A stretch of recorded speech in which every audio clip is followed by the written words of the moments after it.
to share my little experience in this August forum, and I sincerely thank the society for the opportunity given.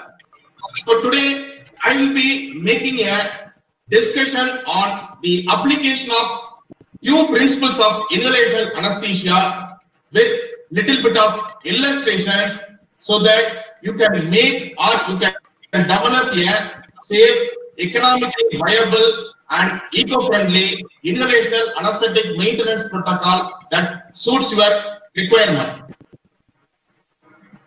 So as a veterinarian, it is our ethical obligation to ensure that the patients subjected to painful interventions are pain-free.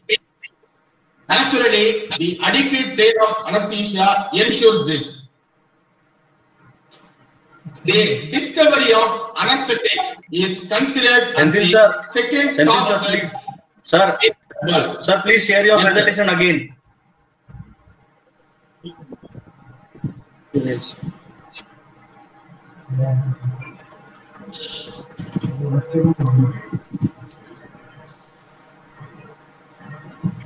All are requested not to share their own presentation.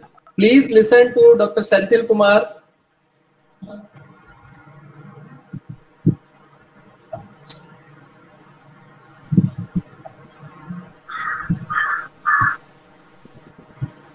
Yes, sir. Shall I proceed, Divesh? Yes, sir. Yes, sir.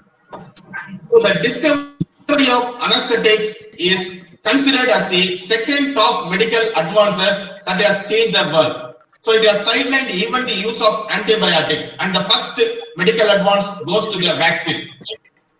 So the scope of inhalational anesthesia in large animal practice is expanding, and most of the teaching veterinary institutions across the country started implementing and started employing inhalational anesthetic maintenance for delicate, complicated, long duration surgical interventions.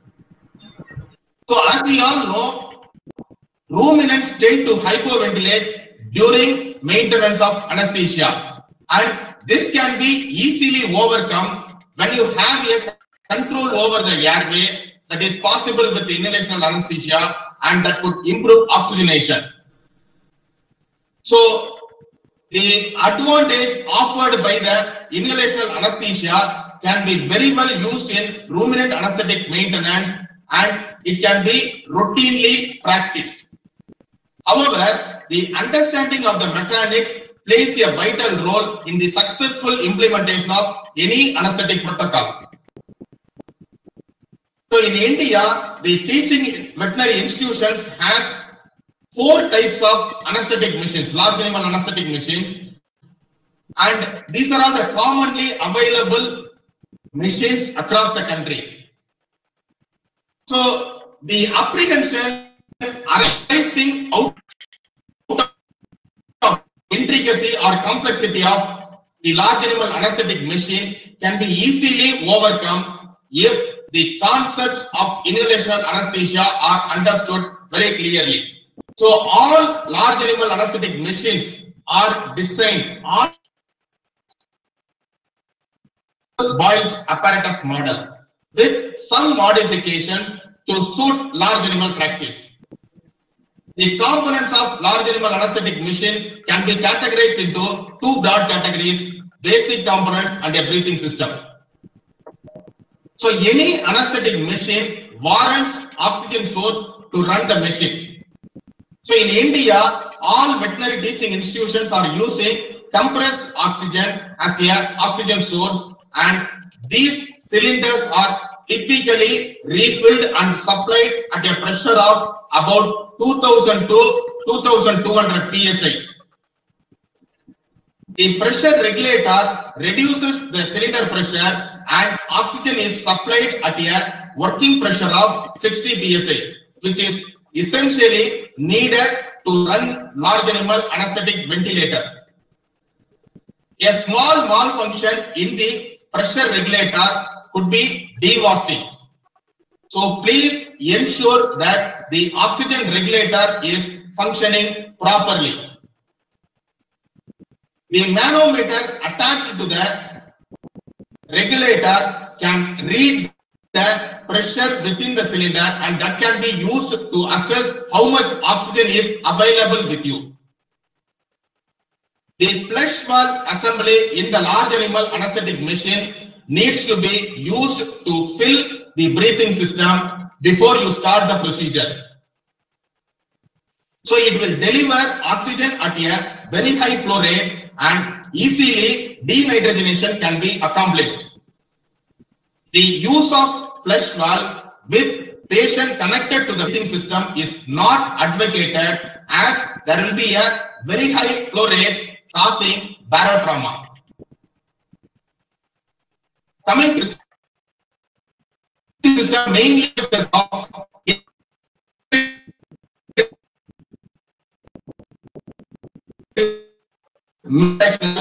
are one way by the presence of unidirectional valves in the system, as well as the pressure gradient between the inspiratory limb and the expiratory limb.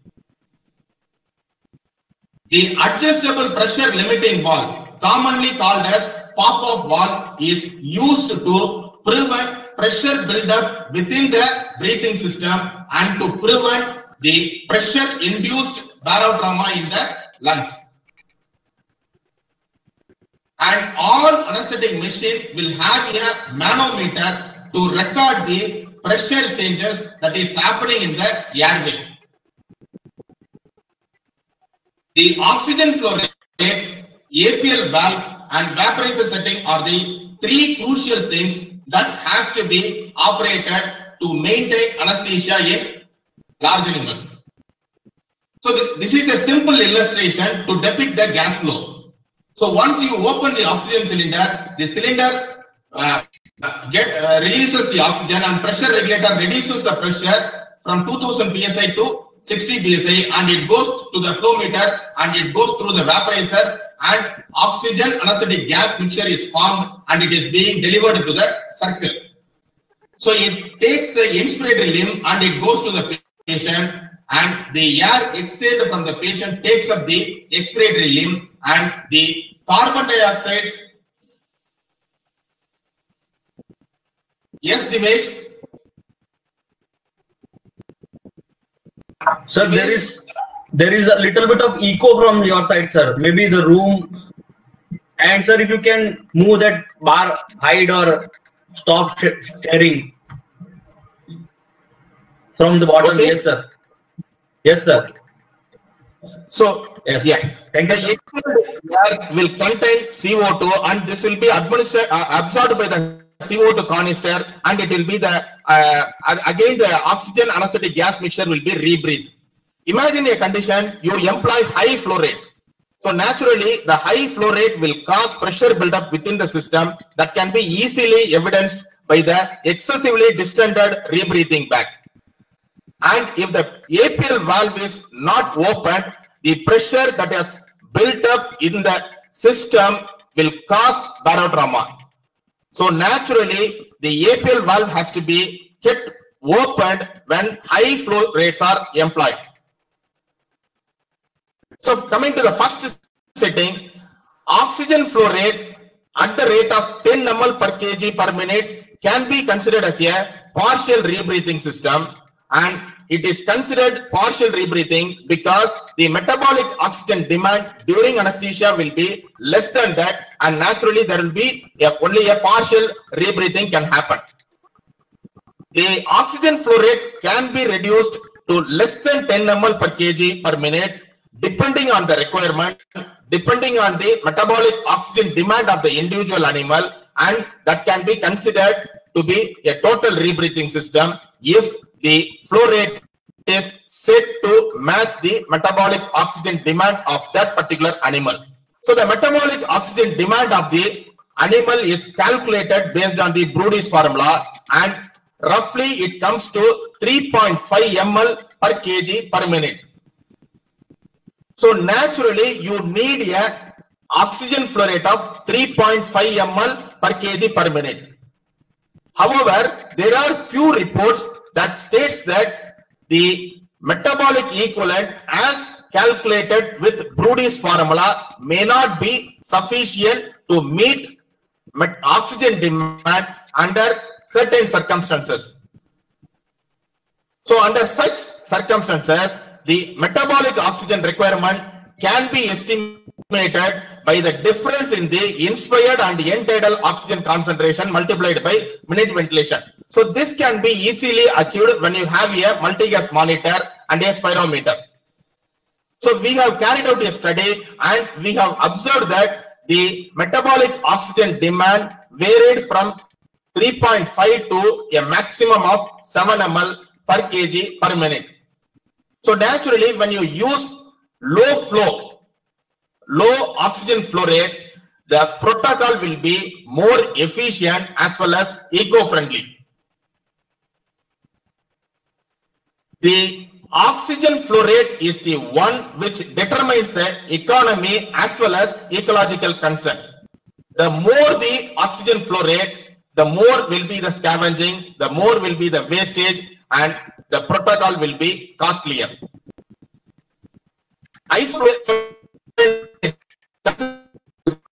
a global warming gas, a potent greenhouse gas, 1,400 times more potent than CO2. So naturally, the protocol you develop or you adapt should minimize scavenging. Unnecessary or unwarranted scavenging of inhalant into the atmosphere should be minimized, and this can be easily achieved by employing low flow technique. One bottle of isoflurane, 250 ml of isoflurane bottle is equivalent to 525 kg of carbon dioxide, and you need this much 25 trees to utilize this equivalent carbon dioxide.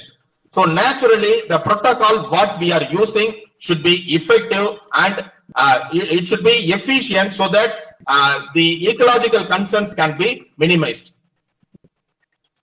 And coming to the APL valve, APL valve is commonly termed as pop-off valve, and it is functioning based on the spring-loaded tension.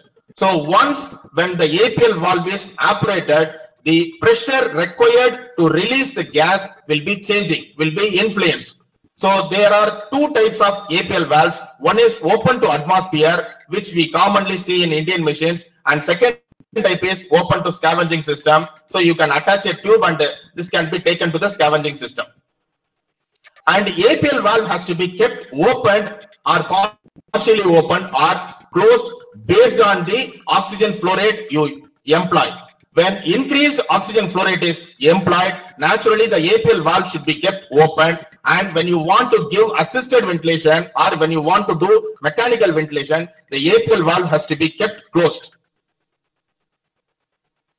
And vaporizer setting, so it can be adjusted from 0 to 5% as per the requirement, and very easily the depth of anesthesia can be altered by altering the vaporizer setting during maintenance. So the settings of concern to maintain anesthesia are oxygen flow rate, APL valve function, and vaporizer setting.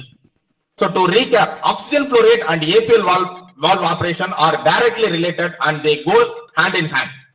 So naturally, when you increase the oxygen flow rate, the APL valve should be kept open. And when you want to do mechanical ventilation or assisted ventilation, the APL valve should be kept closed. And the vaporizer setting can be altered as to the requirement. And second concept is understanding the time constant concept. As we all know, the inspired concentration of inhalant anesthetic is largely dependent on the vaporizer setting. Yes, there is one more equally important factor that influences the inspired concentration of inhalant anesthetic, that is time constant. So the time constant plays a crucial role in large animal inhalational anesthesia because the volume of circle in large animal anesthetic machine is considerably high or significantly high compared to the oxygen flow rate we employ. So consider a Mallard machine with ascending bellows with 18 liter bellows capacity and a breathing tube with a water capacity of 7 liters and a soda lime canister of 10 liters. We will be making a volume of say about 30 liters. And the inspired concentration of inhalant anesthetic at any point of time can be calculated based on this calculation. So here is a illustration to demonstrate or to explain how the time constant principle affects the inspired concentration of inhalant agent. Consider a situation wherein you want to achieve an inspired concentration of 1.8% of isoflurane in a capsule with the oxygen flow rate of 5%, 5 liters per minute. So the oxygen will be flowing to the vaporizer and it will be preparing isoflurane oxygen gas mixture and it will be leaving the common gas outlet with the iso concentration of 1.8%. But as the gas mixture enters the circle, it gets diluted and the patient will be inspiring a concentration which is less than what is set in the vaporizer. So this principle has to be understood very clearly and it takes time for the circle to get saturated, and only after 30 minutes of saturation, the patient will start inspiring 1.8% of isoflurane, what is set in the vaporizer. So naturally, this cannot be acceptable. So generally what we do increase the oxygen flow rate and we will try to saturate the system at the earliest possible time. So when you increase the oxygen flow rate to 10 liters per minute, naturally you can achieve saturation in 15 minutes and after 15 minutes the patient will start inspiring 1.8% of isoflurane concentration. But this is also again not an acceptable thing because you will be scavenging more of oxygen as well as the potent isoflurane into the atmosphere. So what can be done is increasing the vaporizer setting to the highest setting possible will saturate the circle at the quickest possible time. When you have your oxygen flow rate of 5 liters per minute with a vaporizer setting of 5%, in 2.68 minutes you can saturate the system, and after 3rd minute the patient will start inspiring 1.8% concentration. One point that has to be remembered here is, so it has taken approximately 3 minutes for the circle to get saturated, and naturally after 3 minutes of keeping the vaporizer in 5%, it has to be reduced as to the requirement. So when you use high vaporizer setting at the initial phase, naturally you will be decreasing the isoflurane scavenged into the atmosphere, thereby you will be reducing the expenditure incurred on the scavenged isoflurane. Whereas with the lower setting, you will be scavenging more amount of isoflurane into the atmosphere, as well as you will be incurring higher cost. So higher vaporizer setting at the start of the procedure will reduce the isoflurane scavenged as well as the cost of isoflurane scavenged.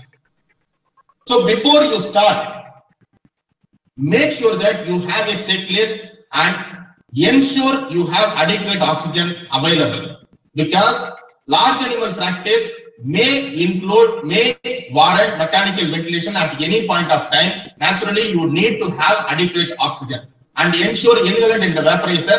Carry out a leak check test, select endotracheal tube and try to intubate the patient, select appropriate rebreathing bag and check soda level. So ensuring oxygen availability. So the oxygen availability with your cylinder can be easily calculated by multiplying the water capacity of the cylinder, which is engraved on all the cylinders, multiplied with the pressure reading. So you will have a regulator with a manometer. So the moment you open the oxygen cylinder, the pressure gauge will give you a reading in atmosphere or bar or kilogram per centimeter square. So naturally, you have to just see the pressure reading, multiply the water capacity of the cylinder. You will have how much oxygen you have with you, and then you can start the procedure. And opening the oxygen cylinder, many of the time we have a confusion how to open, clockwise or anti-clockwise. Remember your water tap, so anti-clockwise is to open the cylinder. And most of the time we will have little difficulty because the pressure reading may not be in ATM or bar or kilogram per centimeter square. We have different types of manometers across the country. So if you don't have a manometer with kg per centimeter square or ATM, naturally you may have this type of manometer. So whatever the reading you have, multiply the reading with the water capacity divided by 50. So that will give you a oxygen, how much oxygen you have in the cylinder.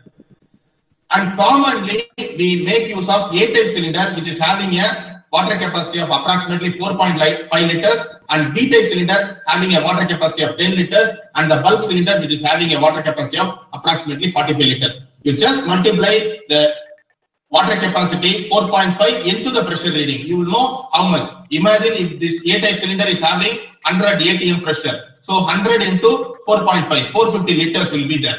So maximum it can be pressurized to about only 660 liters. So B-type cylinder will have a water capacity of 10 liters and maximum it can have 1400 liters.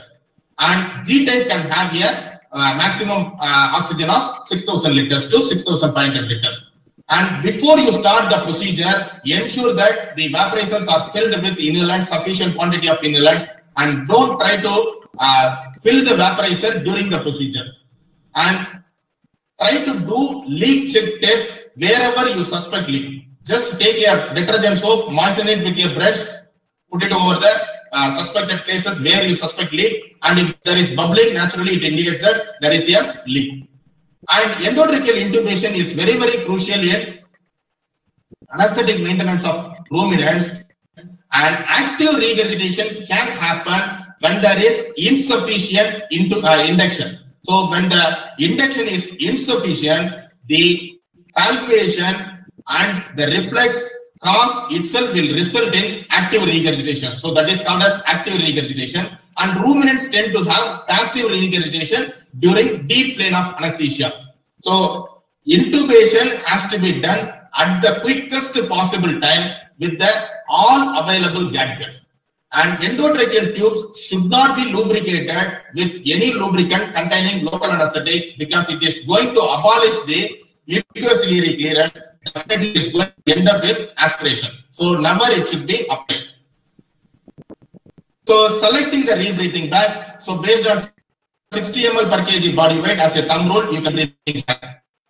And soda lime exhaustion can happen with large animal anesthetic practice, and especially with long duration surgeries. So the color change will be evident during surgery, and it gives the indication that the soda lime is exhausting, and next day naturally it has to be changed. To recap, ensure adequate oxygen before you start the procedure, and try to fill the vaporizer before you start the procedure, and vaporizer dial setting has to be altered depending on the requirement and depending on the requirement of depth of anesthesia, and understanding the functioning of APL valve. So naturally, the APL valve has to be kept open when high flow rates are used, and when assisted ventilation or mechanical ventilation is employed, the APL valve has to be kept closed. And always try to carry out a leak check test routinely so that your airway will be airtight. And coming to dose, rotor type of floats should be read from the top, and ball type should be read from the center. This is a common mistake the students do. So rotor type floats should be read from the top. The reading corresponding to the top margin of the rotor should be taken as the oxygen flow rate, and for the ball, it should be the reading corresponding from the center should be taken as the oxygen flow rate. Oxygen valve to be kept open. You can see the rebreathing bag is getting distended, so this will cause pressure buildup in the circle, and that will be reflected onto the patient lung. Sometimes the patient may experience barotrauma. So always keep the APL valve open when high fresh gas flow rate is employed. When you want to assist ventilation, naturally the APL valve has to be kept closed so that you can deliberately increase the airway pressure and you can deliver the tidal volume. Coming to don't apply petroleum lubricants, and there is always a risk of explosion. So only water-based lubricants can come in contact with the machine parts. And don't over tighten the flow regulating valve because it has a delicate knob that may get damaged. For the successful outcome, so pre-anesthetic preparation plays a vital role. So withholding the food for 24 hours and water withholding for 12 hours will be sufficient so that you can do intubation at the quickest possible time. When starvation is longer than 24 hours, naturally the liquidity of the rumen contents is going to increase. Sometimes you may encounter the fluid coming out. So the fluid will be gushing out. So that can be avoided, and there is no recommendation that the animal should be starved more than 24 hours. And always try to do endotracheal intubation to prevent the regurgitated material getting aspirated into the trachea. So avoiding aspiration. So try to have gadget and try to intubate the patient at the quickest possible time with head extended. And hypersalivation management, use of anticholinergics is not indicated, as it is going to make the salivary secretion more viscid, and that itself may sometimes cause airway blockage. And anticholinergic will reduce the mucociliary clearance, and sometimes the subacute infection may get exacerbated. And tympani, again, pre-anesthetic fasting will reduce tympani development during maintenance or during anesthesia, and the decreased venous return, compromise on the cardiovascular system, compromise on the respiratory system can be prevented by preventing tympani by proper pre-operative preparation. And ruminants tend to have rapid, shallow pattern of breathing. So they will have significant amount of airway resistance, and mechanical ventilation is required or warranted if significant hypoventilation is noticed. So ruminants tend to have a very small tidal volume of, say, about 3 to 5 ml of tidal volume per kg. So if you are anesthetizing a 300 kg cattle, you will see the bellows are moving from 0 to 1. That means they will be having a tidal volume of just 1 liter. And this can be quantitatively measured if you have a spirometer attached to the Y-piece. So when spirometer is connected, you can have the quantitative data of tidal volume that is being taken up by the patient, as well as the respiratory rate and the minute volume. Since they have rapid, shallow pattern of breathing, deep sighs are not warranted. So the peak inspiratory pressure at any point of time should not exceed 30 centimeter of water. And peak inspiratory pressure should be at 15 to 20 centimeter of water to meet majority of the demands. And the patient may develop hypotension, and if the mean arterial pressure goes below 70, naturally it has to be intervened. So inotropes can be used, IV fluids can be used, calcium administration can be done to reverse the hypotension. And large dose of xylazine and azithromycin in the anesthetic protocol is definitely going to cause significant hypotension, and all inhalants are potent hypotensive agent. Definitely very deep planes of anesthesia achieved with inhalants will cause significant hypotension. So that has to be reversed, or that has to be intervened. So patient put on lateral recumbency for a prolonged period of time can develop radial nerve paralysis-like syndrome. Sorry. So proper positioning, padding the dependent shoulder with an inflated rubber tube and supporting the upper limb with a padded foam can prevent neuropathy in the post-anesthetic period. And providing soft bedding in the post-anesthetic period can help the patient to recover from the problem. So economics calculation. If you are using a judicial oxygen flow rate of 10 ml per kg per minute, or a cattle weighing 300 kg with a fresh gas flow rate of 3 liters per minute, and if your duration of maintenance is going to extend for 60 minutes or 1 hour with a vaporized setting of 2%, the economics will be rupees 180 per hour. So this economics was calculated assuming the cost of isoflurane as rupees 2,500 per bottle, 250 ml bottle. So assuming 1 ml of isoflurane as rupees 10, we have derived, and you can definitely achieve anesthesia. The protocol can be safe as well as it can be economically viable. So coming to large animal ventilators.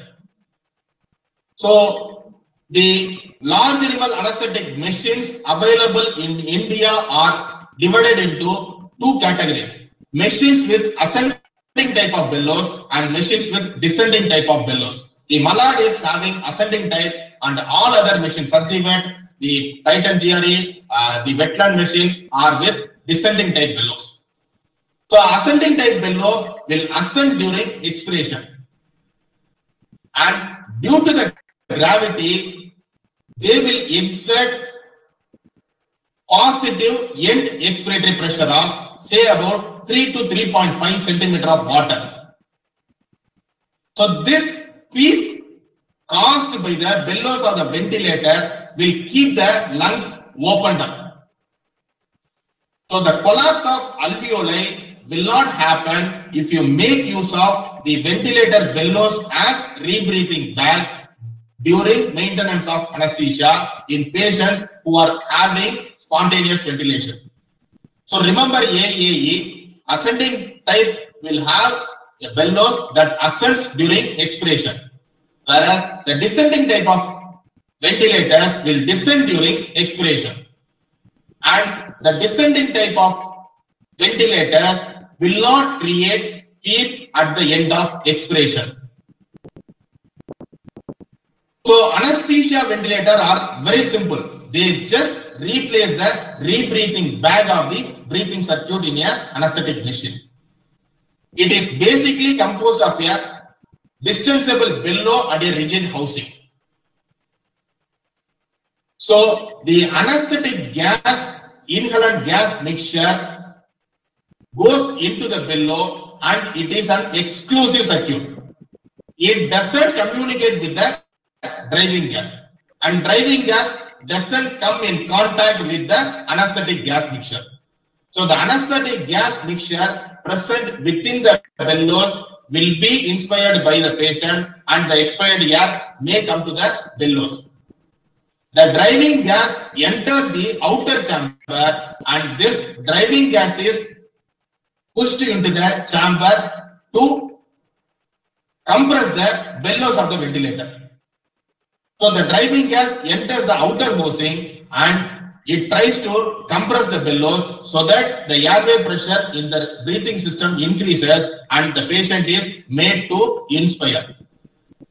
So the driving gas will be compressing the bellows and the gas will be delivered to the patient. At the end of inspiration, the driving gas will be scavenged into the atmosphere and expiration will start on its own. So one important point that has to be remembered here is, on an average, 1.3 to 1.5 liters of driving gas would be required to push the bellows assembly to deliver a 1 liter of tidal volume. So consider a situation wherein you start mechanical ventilation in a 400 kg cattle with a tidal volume setting of 4 liters and a respiratory rate of 10 breaths per minute. And if you want to do mechanical ventilation for a duration of 30 minutes, you definitely require 1800 liters of driving gas, that is oxygen. All anesthetic machines available in India are oxygen driven. So when you want to do mechanical ventilation, ensure that you have adequate oxygen supply for driving gas.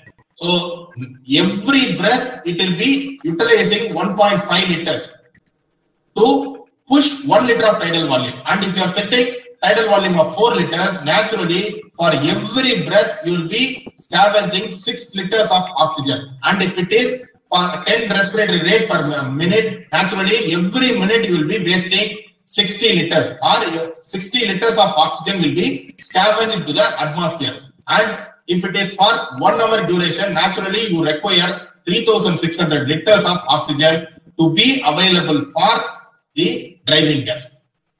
So you cannot do mechanical ventilation with V-type cylinder. You need a refilled bulk cylinder to perform mechanical ventilation in a cattle weighing 400 kg because you require 1800 liters of oxygen just to drive the bellows. So naturally, you have to do that.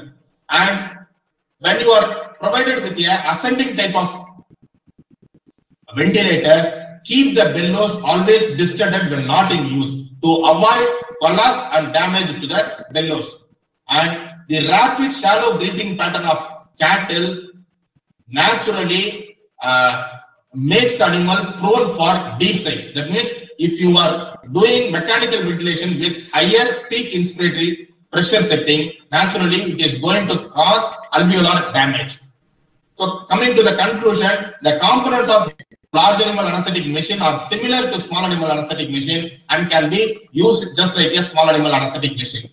Employing low flow techniques and understanding the time constant principle will lessen the amount of inherent scavenge, making the protocol economically viable as well as eco-friendly.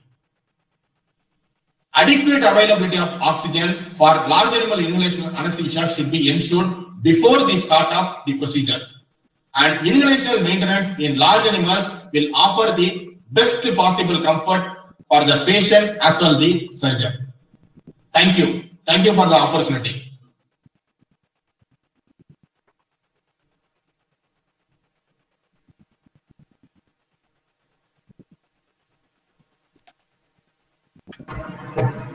Thank you, sir. Thank you very much. Participants, if you have any queries, feel free to ask. Sir will address your queries if you have any.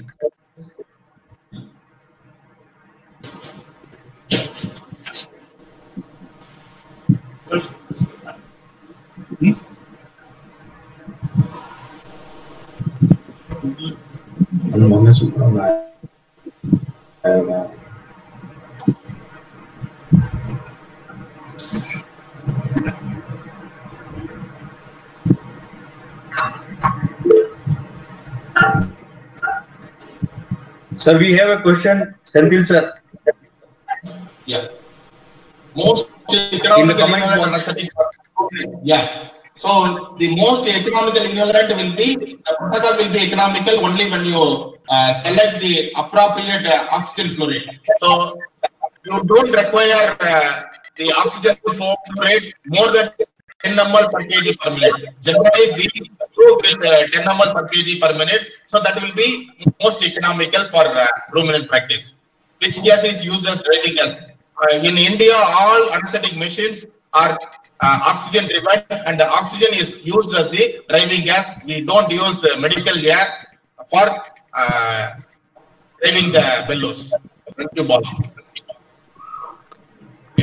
Sanjay. Yes, sir. Yes, sir. Yes, sir. Is there any difference between cattle and buffalo in anesthesia? To my knowledge, there is no difference, sir. Buffaloes are almost on par to do with whatever available pre-medications and protocol. So buffaloes are almost similar, sir. Except for intubation, we don't find any difference in inhalational anesthesia. Okay. Because Raj Boyd has told that you are the first person to work on buffaloes. That's why I asked. Thank you, sir. Thank you, sir. Thank you. Deepak Sutar, endotracheal intubation is easy in equines because actually in equines, just if you pass the endotracheal tube, naturally it will enter into the trachea. Whereas in case of cattle, you have to apply mouth gag and you have to take the tube and manually you have to intubate it. The larynx has to be opened, the alternate has to be manipulated to push the tube into the trachea. Any contraindications for inhalation anesthesia in large animals? Yes, they tend to hypoventilate and they are potent hypotensive agent. So wherever you don't require hypotension, naturally you have to avoid inhalation agent, or it should be used with the minimal quantity. And maybe you can think of combining CRI with opiates and ketamine or lignocaine. Scavenging system, to my knowledge, no veterinary institutions in India is using scavenging system for large animal practice. So just we are taking the gas outside the theatre to avoid polluting the theatre. time constant I have explained. Yes, what will happen if you no inhalant should, that is a protocol. Sometimes accidentally you may spill the inhalant into the breathing system, and suddenly there will be vaporization resulting in unsafe concentration. That is why, as a precaution, always ensure that the vaporizers are refilled before you start the procedure.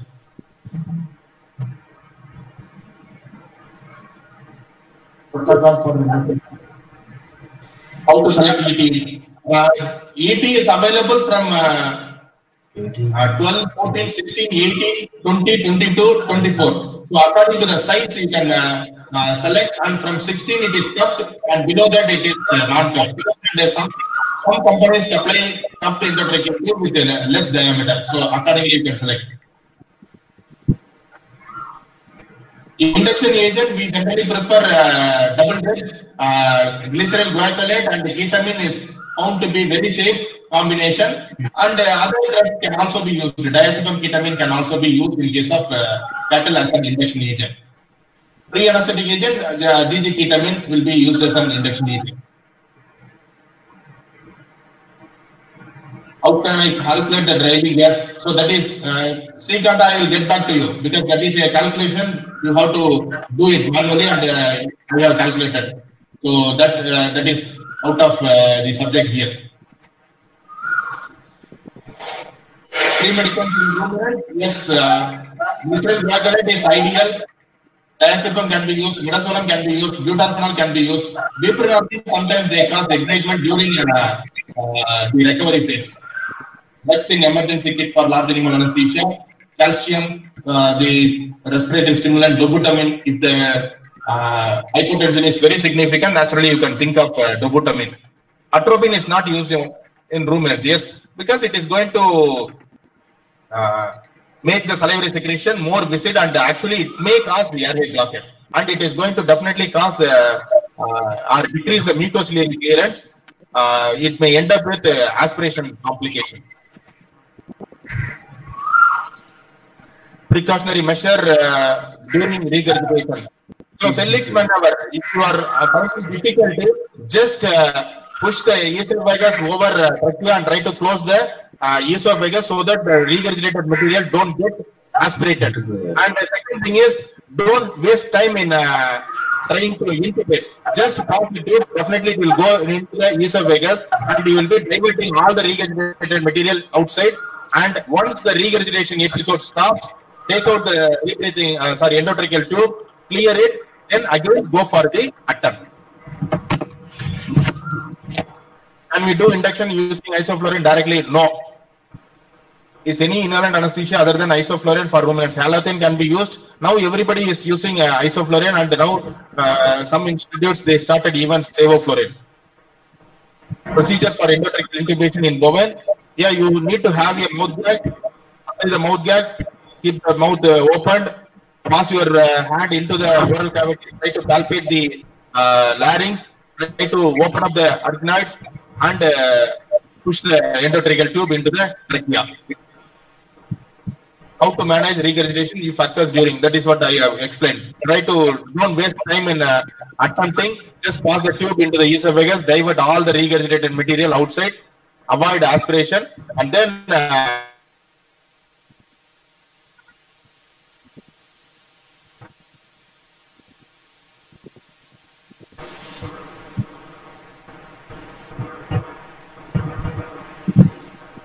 okay.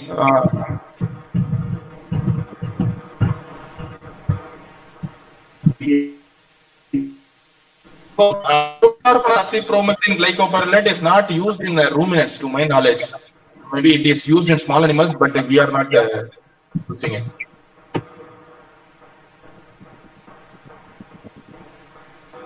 No, lateral accommodacy depends on the surgical requirement. Surgical position is as per the surgical requirement.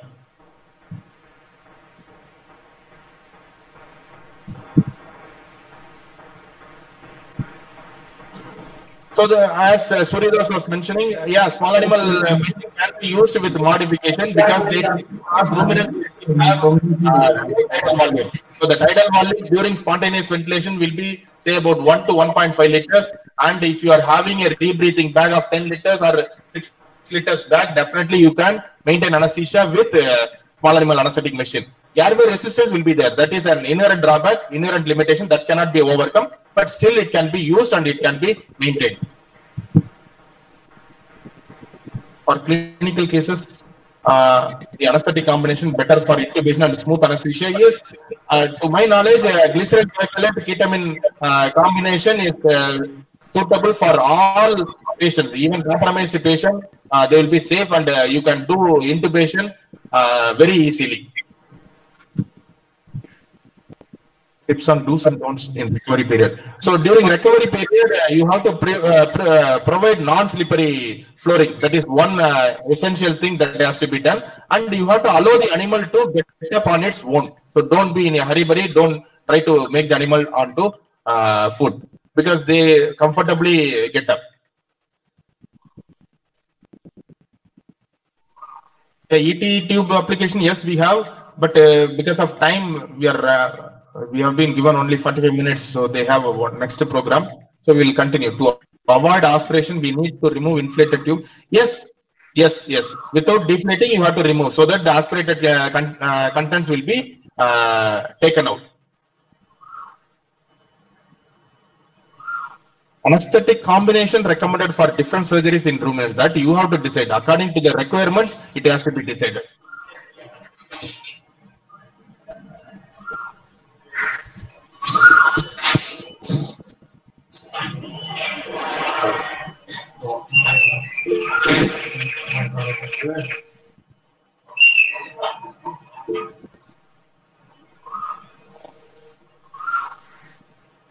Senthil, Yes, sir. give your email address.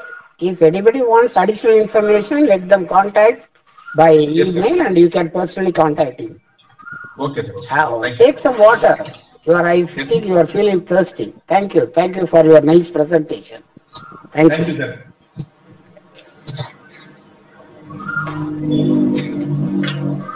Dr. Senthil, Suryadas here. Yes, Excellent presentation. Congratulations. Thank you. And we feel that you are a little exhausted. Please take some breath and take some water. Yeah, because we wanted to finish before 5, so they have one more program. Yes, lidocaine CRI required in ketamine diazepam CRI combination. Yes, sir. Lidocaine can be used. Lidocaine CRI can be used, and even opiates can be combined. Butorphanol is drug of choice, can be combined. How much time animals require to recover? In 20 to 30 minutes, they will come to sternal recumbency. From the time of discontinuation of inhalant, definitely all, especially with ISO, definitely in 30 minutes, they will come to sternal recumbency, and it may take another half an hour to 1 hour to get onto the food. Anesthetic emergency during inhalation anesthesia is just hypotension, typically hypotension, hypoventilation. So all machines are having ventilator facility. So naturally you can think of mechanical ventilation or assisted ventilation.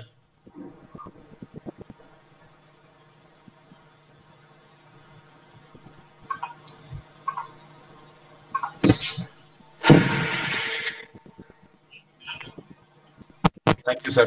Ayappan, sir. Divesh, they were asking for the endotracheal intubation video. Shall I share it? Yeah, please. Yes, Divesh? sir. Yes, sir. You will start it. Senthil, sir. Yeah. Please, sir.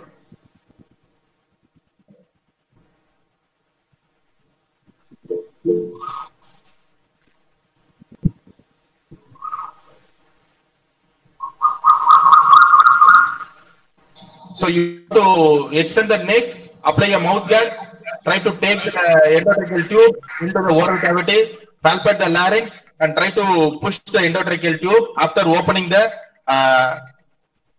arytenoid cartilage. And you can check. You can ask someone to put a pressure on the thorax, and you can definitely hear the expired air coming out of the tube. So this is a very simple thing. So that can be done. You need a gag and endotracheal tube. That's all.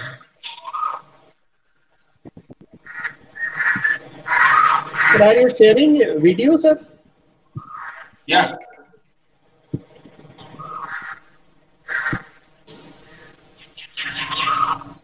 But the streaming, I think I'm having a little bit difficulty.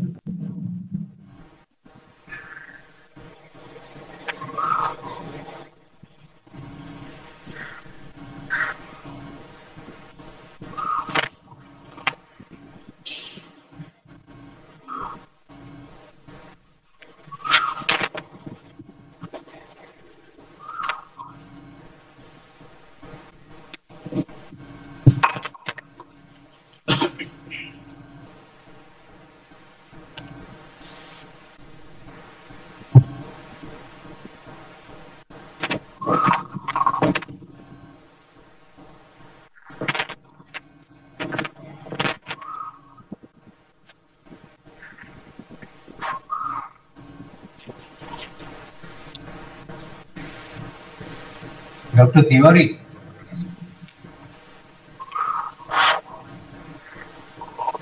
Yes, sir.